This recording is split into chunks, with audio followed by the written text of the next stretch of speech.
Next polymers are polyamide polymers. These polymers are generally known as nylon.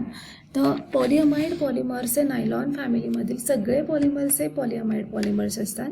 Obtained by condensation polymerization between dicarboxylic acids and diamine. यांना बनवण्यासाठी either डायकार्बोक्झायलिक acid आणि diamine यांचं self condensation करायचं आहे. डायकार्बोक्सायलिक acid म्हणजे काय, तर ज्या मॉलिक्यूलमध्ये 2 COOH ग्रुप आहेत, आणि डायअमाइन म्हणजे काय की ज्या मॉलिक्यूलमध्ये 2 NH2 ग्रुप आहेत. तर अशा दोघांचं कंडेन्सेशन पॉलिमरायझेशन करायचं आहे. ही रिॲक्शन आपण पुढे बघणार आहे. नायलॉन 6च्या प्रिपरेशनसाठी आपण या रिॲक्शनचा वापर करणार आहे. Then organise self condensation of amino acid. तर व्हॉट इज अमायनो ॲसिड, तर असा मॉलिक्यूल की ज्या मॉलिक्यूलमध्ये NH2 आणि COOH दोन्ही ग्रुप येतात, अशा मॉलिक्यूलला अमायनो ॲसिड्स असं म्हणायचं. तर ह्याचं सेल्फ कंडेन्सेशन केलं म्हणजे पुढे एक अमायनो ॲसिड घ्यायचं, तर वॉटर काय होतो, रिमूव्ह होतो आणि त्याचा पॉलिमर आपल्याला किंवा पॉलिअमाइड आपल्याला मिळू शकतो. सो एन टाइम्स ऑफ जर हा घेतला अमायनो ॲसिड घेतला तर आपल्याला पॉलिअमाइड मिळू शकतो. आणि तिसरी मेथड आहे ring opening polymerization of lactam. Ring opening polymerization of lactam, that is nylon 6च्या प्रिपरेशनमध्ये आपण ही रिॲक्शन बघितलेली आहे. Ring opening reaction of lactam किंवा ring opening polymerization of lactam. So what are lactam? Lactam म्हणजे जर समजा अमायनो ग्रुप आणि कार्बोक्सिल ग्रुप जर एकाच मॉलिक्यूलमध्ये प्रेझेंट असतील, म्हणजे थोडक्यात अमायनो ॲसिड्स, तर ह्यांची इंट्रामॉलिक्युलर रिॲक्शन होते. इंट्रामॉलिक्युलर रिॲक्शन म्हणजे कशी होणार आहे, हा आहे अमायनो ॲसिड. तर ह्या अमायनो ॲसिडमधील हा NH2 आणि हा COOH ह्या दोघांची विदिन अ मॉलिक्युलर रिॲक्शन होते. त्या रिॲक्शनला इंट्रामॉलिक्युलर रिॲक्शन असं म्हटलं जातं. ह्या दोघांची विदिन अ मॉलिक्युलर रिॲक्शन होते, या मॉलिक्युलला इंट्रामॉलिक्युलर रिॲक्शन असं म्हटलं जातं. आणि इंट्रामॉलिक्युलर रिॲक्शन झाल्यानंतर यांचा सायक्लिक अमाइड फॉर्म होतो. म्हणजे या पद्धतीचा यांचा सायक्लिक अमाइड फॉर्म होतो. तर 2 CH2 घेतले तर आपण 1 CH2 तर वाढवू शकतो. इथं हवं तर याला CH2 म्हणूया. हा जर असा घेतला तर याचं कन्व्हर्जन या पद्धतीच्या अमाइडमध्ये होतं, याचं कन्व्हर्जन या पद्धतीच्या अमाइडमध्ये होतं, सायक्लिक अमाइडमध्ये होतं. हे दोन्ही ग्रुप जॉईन होतात. So this is known as lactam. So सगळे सायक्लिक अमाइड, हा सुद्धा सायक्लिक अमाइडच आहे, हा सायक्लिक अमाइड आहे, हा सायक्लिक अमाइड आहे. हे सगळे सायक्लिक अमाइड जे आहेत त्यांना आपण काय म्हणणार आहे, लॅक्टम्स. त्यांना आपण म्हणणार आहे लॅक्टम्स. थोडक्यात what are lactams? These are cyclic amides. What are lactams? These are cyclic amides. लॅक्टमला कसं बनवायचं आहे, तर जर समजा अमायनो ग्रुप आणि कार्बोक्सिल ग्रुप एकाच मॉलिक्यूलमध्ये प्रेझेंट असतील तर त्यांची इंट्रामॉलिक्युलर रिॲक्शन होते आणि सायक्लिक अमाइड बनला जातो. जो सायक्लिक अमाइड बनतो त्या सायक्लिक अमाइडला म्हणायचं आहे लॅक्टम. तर याच्यामध्ये पॉलिअमाइड पॉलिमरमध्ये आपण पहिला पॉलिमर शिकणार आहे, that is nylon 6. Say first polymer is nylon 6. When an epsilon caprolactam is heated with water at high temperature, it undergoes ring opening polymerization to give the polyamide polymer are called as nylon 6. See, epsilon caprolactamला वॉटरच्या प्रेझेन्समध्ये high टेम्परेचरला heat करायचं, ह्याचं ring opening पॉलिमरायझेशन होतं आणि ह्याचं conversion nylon 6मध्ये होतं.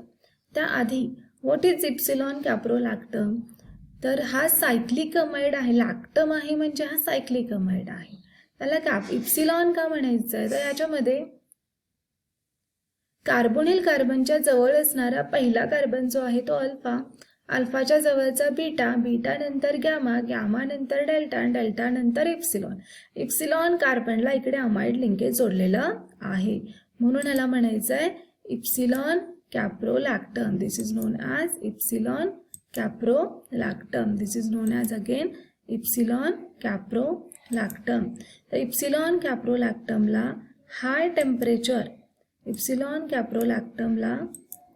टेम्परेचरला water बरोबर heat करायचे.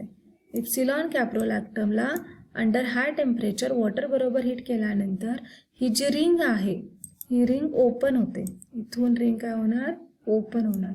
इथून ring open झाल्यानंतर याचं कन्व्हर्जन होतं पॉलिअमाइडमध्ये, that is known as nylon 6. इथून काय करायचं, CH2 1 2 3 4 5 CH2 आणि C डबल बॉन्ड O. इथून काय झाली, हा बॉन्ड ब्रेक झाला, इथून रिंग काय झाली, ओपन झाली. मग हा जो आहे ह्याला आपण म्हणणार आहे रिपीटिंग युनिट.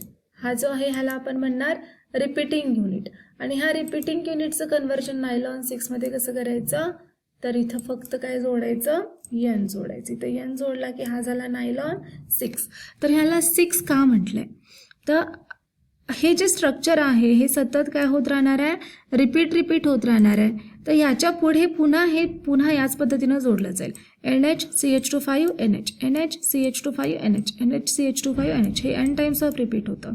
तर ह्याच्या पुढं काय येणार, C डबल बॉन्ड ओच्या पुढं NH, कारण हा अमाइड लिंकेज आहे. C डबल बॉन्ड NH हे आहे अमाइड लिंकेज, हे आहे अमाइड लिंकेज.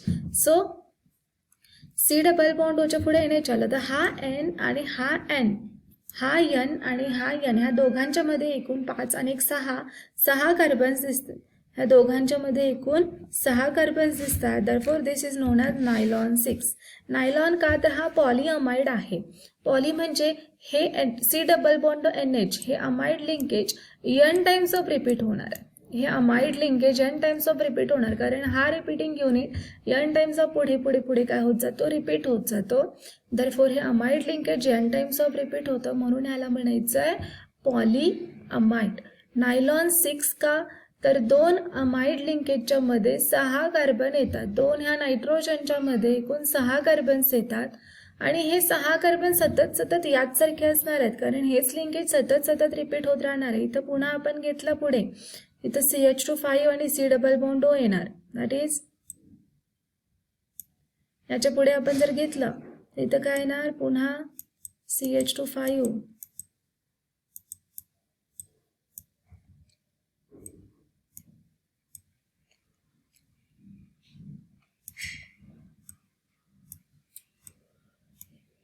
CH2 आणि पुढे काय येणार, C डबल बॉन्ड. सो हे कार्बन सतत सिमिलर येत राहतात. दरफॉर दिस इज नोन ॲज ओनली 6. पुन्हा 6 घेतलेलं नाही, कारण 6 कार्बन सतत कसे असणार आहेत, सिमिलर असणार आहे. Therefore known as nylon 6. Therefore known as nylon 6. Okay, then uses of nylon 6 due to its high tensile strength and luster. Due to its high tensile strength and luster, nylon 6 is used for manufacturing of tire cords, fabrics and ropes. त्याची tensile strength high आहे, lustre चांगलं आहे, त्यामुळे nylon 6चा वापर हा tyre cords, fabrics आणि ropes बनवण्यासाठी केला जातो. See, due to the high tensile strength and lustre, due to the high tensile strength and lustre, nylon 6 fibers are used for the manufacturing of tire cords, fabrics and ropes. Then next polymer is nylon 6,6.